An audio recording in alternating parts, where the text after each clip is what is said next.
Just 150 రూపీస్తోనే hair fall and hair thinning లాంటి ప్రాబ్లమ్స్కి చెక్ పెడదామా? Hi, I'm Sushma and welcome to my YouTube channel. This is my first YouTube long video. If you find this video useful, please do consider subscribing my YouTube channel. Stress ఎక్కువ feel అవ్వడం వల్ల జుట్టు ఊడిపోతుంది. అసలు stress ఎందుకు feel అవుతున్నా? జుట్టు పోతుంది కాబట్టి. ఆక్పాక్ కరేపాక్ అన్నట్టు చెప్పాను కదా. Anyway, stress and hair fall are interlink అని నేను కూడా ఈ మధ్య తెలుసుకున్నాను. నాకు హెయిర్ ఫాల్ మీద ఉన్న కన్సర్న్తో చాలా రీసెర్చ్ చేసి తెలుసుకున్నది ఏంటంటే, మనం హెయిర్ ఫాల్కి చెక్ పెట్టాలంటే మినాక్సిడిల్ అనే మెడికేషన్ కంపల్సరీ అనమాట. బట్ మినాక్సిడిల్ మనందరికీ దొరుకుతుందా? No. So natural resources of minoxidil ఏంటబ్బా అని తెలుసుకున్నప్పుడు నాకు తెలిసింది ఏంటంటే, రోజ్మెరీ లీవ్స్లో ఉన్న మినాక్సిడిల్ కంటెంట్ కూడా మన హెయిర్ ఫాల్ని చాలా వరకు కంట్రోల్ చేస్తుంది. బట్ రోజ్మెరీ ఆయిల్కి సంబంధించిన ప్రొడక్ట్స్ గురించి ఆన్లైన్లో చూస్తే ఒక్కొక్కటి 800, 1000 అలా చాలా ఎక్స్పెన్సివ్గా ఉన్నాయి. సో అంత బడ్జెట్ పెట్టే బదులు మనమే డిఐవై చేసేస్తే పోలే అని అనిపించింది. సో ఆయుర్వేదం షాప్కి వెళ్ళి 150 రూపీస్కి ఈ రోజ్మెరీ లీవ్స్ని తెచ్చేసుకున్నాను. సో లెట్స్ డూ డిఐవై చేసేద్దామా?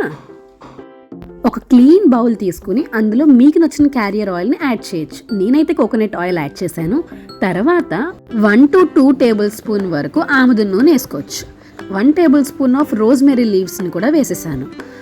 నేను ఎప్పుడు మెంతుల పలంగా వేయనమాట. సో ఎప్పుడు వాటిని గ్రైండ్ చేసి వేస్తాను. అప్పుడే దానిలో ఉన్న రసం అంతా ఈజీగా అబ్జర్వ్ అవుతుందేమో అనిపిస్తుంది.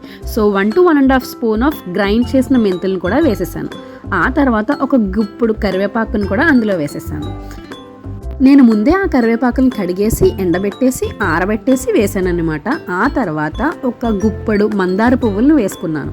మందార పువ్వులు కూడా మన హెయిర్ ఫాల్ కంట్రోల్కి చాలా బాగా ఉపయోగపడుతుందని తెలుసుకున్నాను. ఇప్పుడు స్టవ్ ఆన్ చేశాను.